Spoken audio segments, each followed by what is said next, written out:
నిత్య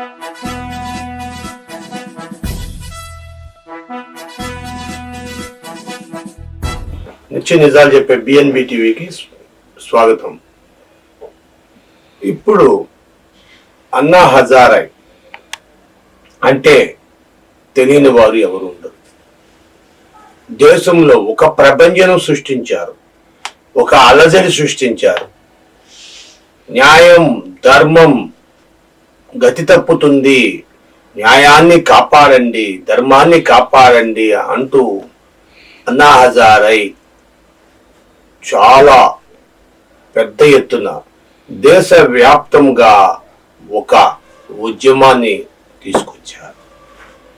ఎట్లా మారిపోయిందంటే అన్నా హజారే అంటే ఒక బ్రాండ్ కింద మారిపోయింది.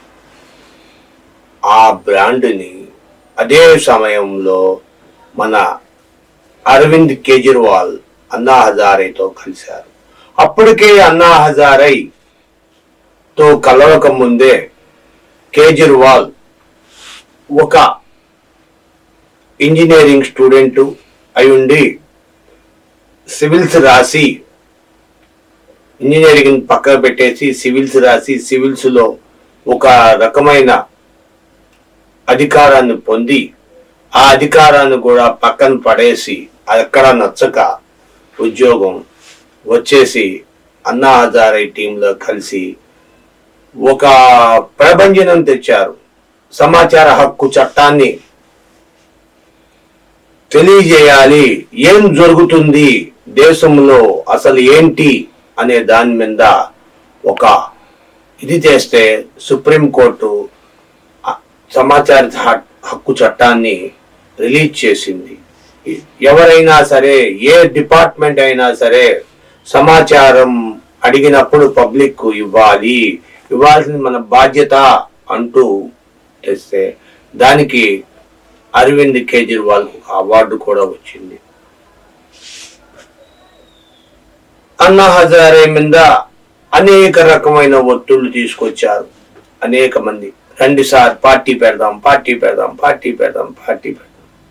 అన్నా హజారే నేను పార్టీలకు రాజకీయాలకు అతీతం, రాజకీయాల్లో నాకు సంబంధం లేదు, నేను ఉండనంటే మన అరవింద్ కేజ్రీవాల్ నడుం బిగించి తుల్పాగా తలకట్టి నేను పార్టీ పెడుతున్నాను, ఆమ్ ఆద్మీ పార్టీ చీపిరి నా గుర్తు, చెత్తను తుడిసేస్తా, న్యాయమైన పాలన చేస్తా అని ఢిల్లీ ప్రజలను నమ్మించి గెలిచారు. 13 నుండి 18 సీట్లు గెలిచారు.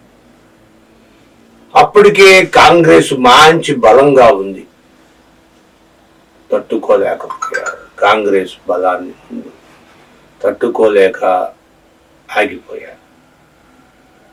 దాని తర్వాత మళ్ళా రెండోసారి మరలా గెలిచారు. గెలిచినప్పుడు తన ప్రభంజాన్ని చూపించారు, పర్వాలేదనిపించుకున్నారు, ఒక రకంగా నడిపించుకుంటూ వెళ్ళారు. దేశవ్యాప్తంగా ఒక రీజనల్ పార్టీగా పెట్టుకున్న పార్టీని నేషనల్ పార్టీ కింద తయారు చేసి మొత్తం కొన్ని ప్రాంతాల్లో వీళ్ళ తరపున, ఈ పార్టీ తరపున పోటీలు చేసేటట్టుగా. అంతెందుకు మన దక్షిణాదిలో కూడా, ఆంధ్రప్రదేశ్లో విజయవాడలో కూడా కొంతమంది ప్రయత్నాలు చేశారు, నుంచున్నారు, ఎలక్షన్ కండక్ట్ చేసి ఎలక్షన్లో నుంచున్నారు. 2014 ఆ సమయంలో మన దీనికి సమైక్యాంధ్ర ఉద్యమానికి వ్యతిరేకంగా నుంచున్నారు. అన్ని రకాలుగా ప్రయత్నం చేశారు, కానీ ఏమి చేయలేకపోయారు. కానీ ఢిల్లీ పీఠాన్ని అధిరోహించారు. మోడీని ఢీ అంటే ఢీ కొట్టి బీజేపీకి సత్తా లేకుండా చేసి అన్నా హజారే నేను నా వెనకున్నాడు, నేను నీతివంతుని, నిజాయితీ పరుణ్ణి అంటూ అంతర్గత కుమ్ములాట్లు వచ్చిన ఆ పార్టీలో నిలబడి కేజ్రీవాల్ రాష్ట్రానికి సీఎంగా చేశారు. ఇప్పుడు హ్యాట్రిక్ మూడోసారి సీఎం చేస్తున్నారు. అయితే ఒక సమస్య వచ్చింది. అదేంటే లిక్కర్ కుంభకోణం. అసలు లిక్కర్ కుంభకోణం ఏంటి ఎవరికి తెలియదు. ఒక బ్రాండ్ మందుని ఇంకొక బ్రాండ్ కింద ఏదో ఒక అనాథరైజ్డ్ ఒక కంపెనీకి ఒక టీంకి లైసెన్స్ ఇచ్చేసి వాళ్ళ దగ్గర నుండి ఆ లిక్కరు ఉత్పత్తి చేసేటట్టుగా పర్మిషన్లు ఇచ్చేశారు. దాంతో మొత్తం వాళ్ళు ఇష్టం వచ్చినట్టు వాళ్ళు సంపాదించేసుకున్నారు. మన ఇండియన్ పుతిన్ ఉన్నారు కదా, ఎవరు మనం కేంద్రంలో ఇండియన్ ప్రధాని మోదీ గారు పుతిన్ అనుచరుడు అయి ఉంటారు. ఎవరిని ఆయనకి వ్యతిరేకించిన ఎవరిని నుంచోనివ్వరు, ఎవరికి కూడా అవకాశం ఇవ్వరు. అటు కేసీఆర్ కూతుర్ని, ఇటు అరవింద్ కేజ్రీవాల్ పార్టీలో కొంతమందిని ఇప్పటికే అరెస్టు చేసి జైల్లో ఉన్నారు. అయినా సరే నిజాయితీపరుడు, నీతివంతుడు, గౌరవస్తుడు, ఎక్స్ వై జెడ్ ఇవన్నీ బాగానే ఉన్నాయి. మరి కేజ్రీవాల్ కి 9 సార్లు 9 పర్యాయములు ఢిల్లీ హైకోర్టు నోటీసులు పంపించింది, సుప్రీంకోర్టు పంపించింది, సిఐడి పంపించింది. ఎవరు పంపించిన బేఖాతర్ అంటే తెలిసిందే కదా, లెక్క చేయకపోవడం. నేను సీఎంని నన్ను ఎవడేం చేయలేడు, నేను సీఎంని నన్ను ఎవడేం చేయలేడు అనే ధోరణిలో నడుస్తా ఉన్నాడు.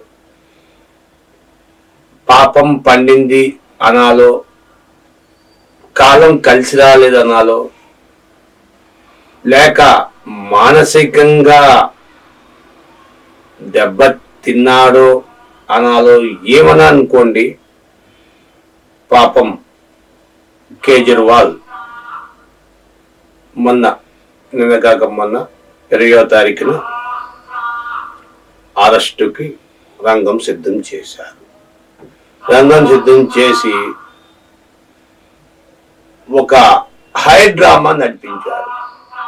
ఆమ్ ఆద్మీ పార్టీ నేను ఎటువంటి పరిస్థితుల్లో ఎవరికైనా ముఖ్యమంత్రి పదవి ఎవరికైనా ఇస్తారనుకొని ప్రతి ఒక్కరు కూడా వెళ్ళిపోయి ఎవరి మట్టికి వాళ్ళు కర్చీపులు తీసుకొని కర్చీపు వేసేస్తా ఉన్నారు. అంతర్గతంగా ఆమ్ ఆద్మీలో ఒక రకమైన విప్లవం లేకపోతే అలజడి, ఒక గొడవ లాంటిది. నేనంటే నేను ప్రతి ఒక్కరు ఎవరో మెట్టలు ఉందంట, ఆవిడ ఈవిడ ఈయన ఆయన అందరూ నేనే సీఎం అనుకొని రకరకాలుగా అప్పుడైనా మన కేజ్రీవాల్ భయపడి కోర్టుకి సమాధానం చెప్పి పెట్టుకొని ఉంటే ఇవాళ ఇంత పరిస్థితి వచ్చేది కాదు. ఒక పక్కన ఆల్రెడీ కవితని అరెస్ట్ చేశారు, కేసీఆర్ కూతురు ఎమ్మెల్సీ ఆమెని అరెస్ట్ చేశారు. అయినా సరే ఇప్పుడుది కాదు, 2021-22లో జరిగిన కేసు ఇది. అప్పటి నుండి వదిలేసి ఇప్పుడు కావాలని కేవలం కక్షపూరితముగా ఈడీని సిఐడిని రెచ్చగొట్టి నువ్వు ఎందుకు చెయ్యవు, దేశ అత్యున్నత స్థానంలో ఉన్న వాళ్ళనైతే అరెస్టు చెయ్యవా, ఎందుకు చెయ్యవు అని చెప్పి వాళ్ళ మీద ఒత్తిడి తీసుకొచ్చి అరెస్ట్ చిట్ట చివరికి మోదీ కోరిక, సిబిఐ కోరిక, మోదీ కోరికో సిబిఐ కోరికో తీరింది. పెట్టపోరు పిల్లి కుదిర్చింది అన్నట్టుగా వీళ్ళు లెక్క చేయకపోవడం. ఏంటంటే కుందేలు తాబేలు కథ మీకు తెలుసు. కుందేలు వెళ్ళి హాయిగా ఒక చెట్టు కింద పడుకుంది, తాబేలుని ఏం చేయగలేదు, అదేం పరిగెడుతుంది అనుకొని తాపీగా కూర్చుంటే అది స్లోగా దాని పని చేసుకుంటూ వెళ్ళిపోయింది. వెళ్ళి విజయం సాధించింది. అదే తరహాలో చెప్పాలంటే ప్రభుత్వం తన పని తాను ప్రభుత్వం తాబేల్లాగా తన పని తాను చేసుకుంటూ వెళ్ళిపోయి ఏం జరిగింది, చివరాఖరికి విజయం సాధించింది. అంతిమ విజయం ఎవరిది అనేది తాబేల్లాగా ఒక్కసారి తేలిపోదు.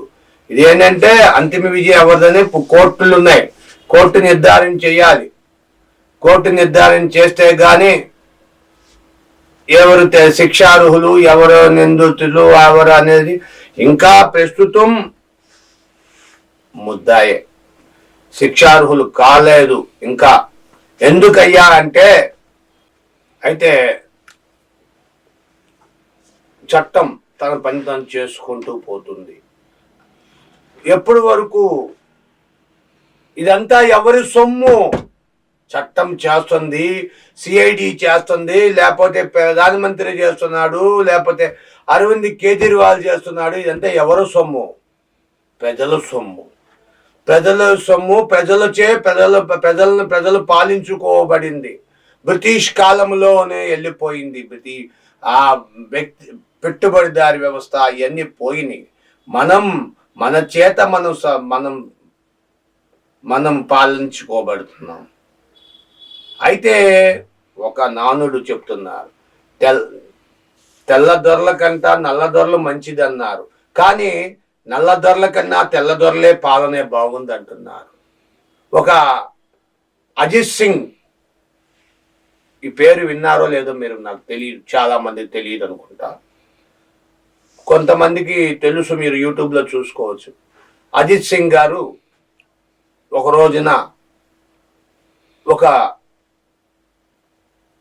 మురికి బట్టలు లాంటి బట్టలు వేసుకొని, జోబీ చించేసుకొని, కాలువలో పొలంలో దిగి బురద కాళ్ళకు అంటించుకొని, చేతులకి బురద అంటించుకొని, భుజం మీద టవల్ వేసుకొని అలాగా వెళ్ళిపోతున్నారు.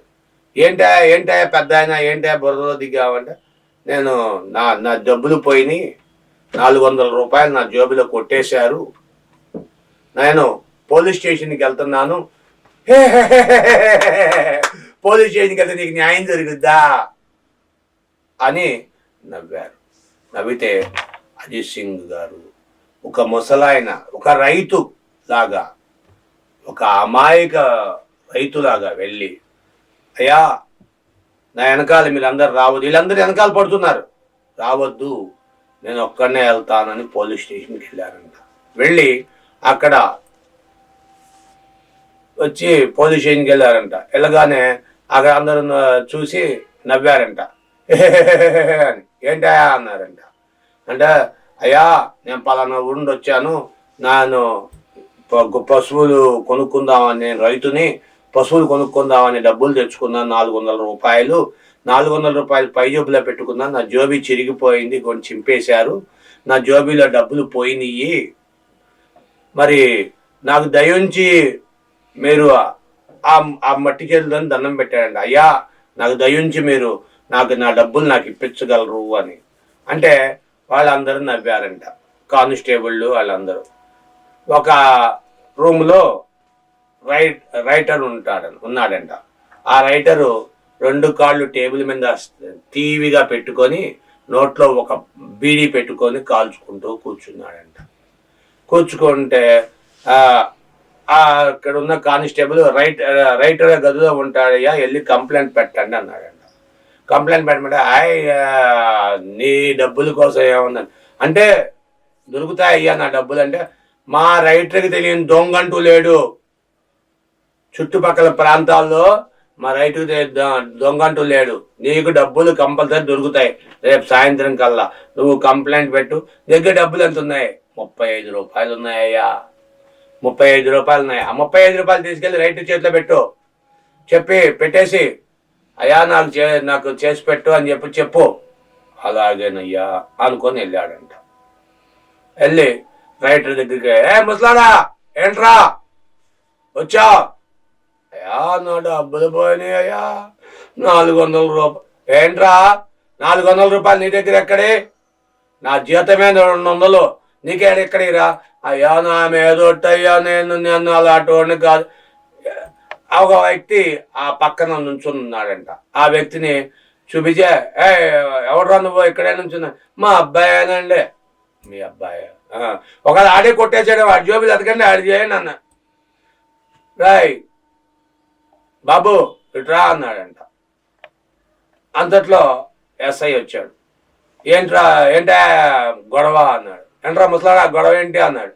అయ్యా నా మళ్ళా స్టోరీ మొదలుపెట్టి చెప్పాడు. అయ్యా నా డబ్బులు పోయినాయి, అది ఇది అని చెప్తే, నీ కొడుకే కొట్టేసి ఉంటాలేరా అన్నాడు. లేదండి, నా కొడుకు అలాంటి వాడు కాదండి, నా కొడుకు నీతివంతుడండి, నిజాయితీపరుడండి, నేను ఏం చెప్తే అది చేస్తాడు. రే ఎస్ఐ గారికి మద్దన చేయరా అన్నాడు. ఏమంటే చక్కగా మసాజ్ చేశాడంట భుజాలు అవన్నీ చేస్తే ఆహాహాహా ఆనందపడిపోయి ఎస్ఐ గారు సరే ఏం చేయమంటావు అన్నాడంట. కంప్లైంట్ పెట్టాలనుకున్నాడు. సరే ఆ కంప్లైంట్ రాసిన ఆల్రెడీ రైటర్ రాశాడు కదా ఆ కంప్లైంట్. ఆ రైటర్కి కంప్లైంట్ రాయడానికి కానిస్టేబుల్ నాకు ₹1 ఇస్తే చేస్తా అన్నాడంట. సరే తీసుకో అని ₹1 ఇచ్చాడంట అజిత్ సింగ్ గారు. ₹1 ఇచ్చినాక ఆ ₹1 తీసుకున్నాడు. తీసుకున్నారే ముసలారా అన్నాడు రైటర్. అనగానే రైటర్ దగ్గరికి వెళ్ళాడు. డబ్బులు ఉన్నాయా అన్నాడు. ₹35 ఉన్నాయి బాబు, ₹35 ₹1 తగ్గినేంట్రా? ఒళ్ళు బలిసిందా? అది కాదు బాబు, ఖర్చు అయిపోయినాయి, పడిపోయింది. సరే బాగానే ఉంది. ఆ ₹35 తీసుకొని రాసినాక కంప్లైంట్ మీద ఒకసారి ఇమ్మన్నాడంట. ఇమ్మంటే కంప్లైంట్ నీకు దేనికి రా అని ఎస్ఐ గారికి ఇచ్చాడంట. ఎస్ఐ గారి దగ్గర నుండి బలవంతాన ముసలోడైనా బలవంతాన ఆ కాగితం లాక్కుందంట. లాక్కొని జోబులో వెళ్ళి ఒక స్టాంపు తీసి, నేను స్టాంప్ అంటే నువ్వేంట్రా స్టాంప్? నేను అంటిస్తానండి అని చెప్పి అది తీసుకొని ఆ స్టాంపు దాని మీద అంటించాడంట. దాని మీద అజిత్ సింగ్ అని చెప్పి ఉందంట. చూసి ఆ రైటర్ తీసుకొని ఇగో అన్నయ్య ఇచ్చాడంట. ఇస్తే ఆ రైటర్ చూసి నవ్వాడంట. అని అంతసేపు నవ్వినాడు. బెత్తరపోయి ఏంటి ఈ స్టాంప్ ఏంటి అని చెప్పి భయపడిపోయి అలా కళ్ళు నిలబెట్టేసి అలా చూస్తున్నాడంట. ఏంట్రా రైటర్ ఏంటి చూస్తున్నా అన్నంట. తీసుకున్నాడంట. తీసుకొని రైటర్ దగ్గర ఎస్ఐ తీసుకున్నాడంట. తీసుకొని ఎస్ఐ చూశాడంట. ఏంట్రా నువ్వు అజిత్ సింగ్ బొమ్మేసావు అన్నాడంట. స్టాంప్ అంటించాను. పెళ్ళమని పక్కన అన్నాడు, మా కొడుకు అన్నాడు కదా ఆ కుర్రోడు పెళ్ళమని ఎస్ఐని కొట్టాడంట. కొట్టేటప్పటికి ఎస్ఐ బిత్తరపోయాడు. బిస్తరపోయి ఆ మైండ్లో అప్పుడు దాకా ఉన్న మట్టి అంతా ఒక్కసారి బయటపడిపోయినట్టు ఇలా దులుపుకొని ఏంటి ఇలా కొట్టాడని చెప్పి చూసి అందుకు ఉన్నోళ్ళు అంతసేపు ఉన్న కానిస్టేబుల్ అందరూ నవ్వుతున్నారు. సరే నవ్వగానే ఈలోపు అయ్యగారు కాన్వాయ్ వచ్చేసింది. హీజ్ మిస్టర్ ప్రైమ్ మినిస్టర్, ప్రధానమంత్రి. 60, 70, 80 సంవత్సరాల వయసులో ఆయన ప్రధానమంత్రి అయ్యాడు అజిత్ సింగ్ గారు. అప్పుడు ఆయన కాన్వాయ్ వచ్చేసి అమ్మటే గన్నులు పట్టుకొని అవి పట్టుకొని అప్పుడు దాకా ముసలాడు ఒరే ముసలాడు లెగిసిపోయి ఆయన పాపం కింద కుర్చీలో కూర్చొని ఏంట్రా నువ్వు పెద్ద ఆఫీసర్ ఏంట్రా కుర్చీలో కిందకు జా అన్నారంట. అప్పుడు దాకా సార్ అని వణికిపోతూ ఒక్కొక్కరు దండాలు పెడుతూ మీరండి ప్రధానమంత్రి అయ్యగారు అది నిన్ను ఎందుకు సస్పెండ్ చేయకూడదు, నువ్వు చేసిన పనికి నిన్ను సస్పెండ్ చెయ్యాలి అని చెప్పి నువ్వు పిచ్చి వేషాలు వేసావా ఇక మీదట నీకు మర్యాద ఉండదు. మీరందరూ పోలీస్ స్టేషన్లో ప్రజలకు అవమానిస్తున్నారు, ప్రజల్ని చులకనగా చూస్తున్నారు, కాబట్టి మీ అందరూ ఖబర్దార్ అని సిపిని డీజీపీని అందరిని పిలిచి ఒక పోలీస్ స్టేషన్లన్నీ ప్రచారం చేయాలి. ఇదంతా పోలీసులు ప్రజల్ని ఇబ్బంది పెడుతున్నారు, అవమానిస్తున్నారు అంటూ ఒక విప్లవం వచ్చింది పోలీసుల్లో. అప్పుడు దాకా పోలీసులు చాలా చులకనగా చూసేవారంట మామూలు మనుషుల్ని. కానీ ఇప్పటికీ చూస్తున్నారు అనుకో. కానీ ఒక విప్లవం వచ్చి అదంతా డెవలప్మెంట్ అయిపోయి ఒక మంచి చక్కగా అట్మాస్ఫియర్ మారిపోయి పోలీసులు అనేక రకాల పథకాలు వచ్చినాయి కదా ఇప్పుడు. పోలీస్ మిత్ర, ఆ మిత్ర, ఈ మిత్ర అనుకుంటూ ఒక డిసిప్లైన్గా ఒకప్పుడు డ్రెస్ కూడా సరిగ్గా ఉండేది కంట, హాఫ్ నిక్కర్లు అంట. ఇప్పుడు ఫుల్ ప్యాంటు డ్రెస్ కరెక్ట్గా వేసుకొని ఒక సిస్టమ్ తీసుకొచ్చారు. చెప్పొచ్చు ఆఫ్టర్ అజిత్ సింగ్, బిఫోర్ అజిత్ సింగ్ పోలీసులు ఎలా ఉన్నారని. కానీ ఎవరికి కూడా నేటి యువతరానికి ఈ కథ తెలియదు. అయితే పక్కన పెట్టేద్దాం. ఇది కథ కాదు, ఇది నిజంగా జరిగిన విషయం. ఇది అజిత్ సింగ్ గారు ఇలా చేశారంట. పక్కన పెట్టేద్దాం. సరే, ఇప్పుడు కేజ్రీవాల్ ఏం చేస్తాడు, ఏంటి పరిస్థితి? సుప్రీంకోర్టుకి పెట్టాడు పిటిషన్. అయ్యా, నేనేం చేయలేదు, నేను నిరాపరాధి, నా మీద తేల్చండి, ఏదో ఒకటి చేయండి అని. సుప్రీంకోర్టు నిన్న శుక్రవారం, నిన్న గురువారం, ఇవాళ శుక్రవారం, ఇవాళ ఒక్కరోజే కోర్టు పనిచేసేది. రేపు శనివారం పని చేయదు, ఎల్లుండు ఆదివారం కోర్టు సెలవు, సోమవారం లేకపోతే అదేంటి హోలీ, అలాగా కంటిన్యూగా సెలవులు వచ్చినాయి. ఇది చూడండి, దీన్ని మీరు కావాలని ఉద్దేశపూర్వకంగా చేసిందంటారా, లేదంటారా? ఇది కూడా ఉద్దేశపూర్వకంగా రేపు రాబోయే ఢిల్లీ ఎలక్షన్కి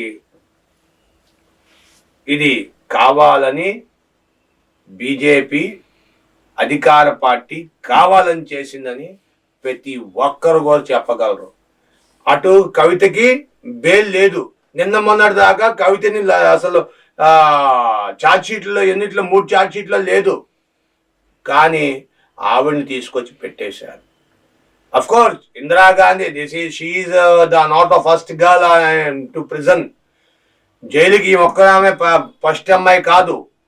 ఒక స్త్రీని జైల్లో పెట్టడం ఈ అమ్మాయి ఒక్కతే కాదు. సాక్షాత్ ఆనాటి ప్రధానమంత్రి ఇందిరాగాంధీ, కాంగ్రెస్ ప్రధానమంత్రి ఇందిరాగాంధీని 1-2 రోజులు జైల్లో పెట్టారు. అలాంటి కాన్స్టిట్యూషన్ ఇది. ఈ భారత రాజ్యాంగం ఎవరిని వదలదు. ఏం జరగాలని జరుగుద్ది చూద్దాం. న్యాయం గెలిపిద్దాం. మీ అభిప్రాయాన్ని, విలువైన అభిప్రాయాల్ని, న్యాయమైన అభిప్రాయాలని కామెంట్ రూపంలో తెలియచేయండి, షేర్ చేయండి, లైక్ చేయండి. ఇది మీ ఛానల్, మన ఛానల్, మన BNB TV. Thank you.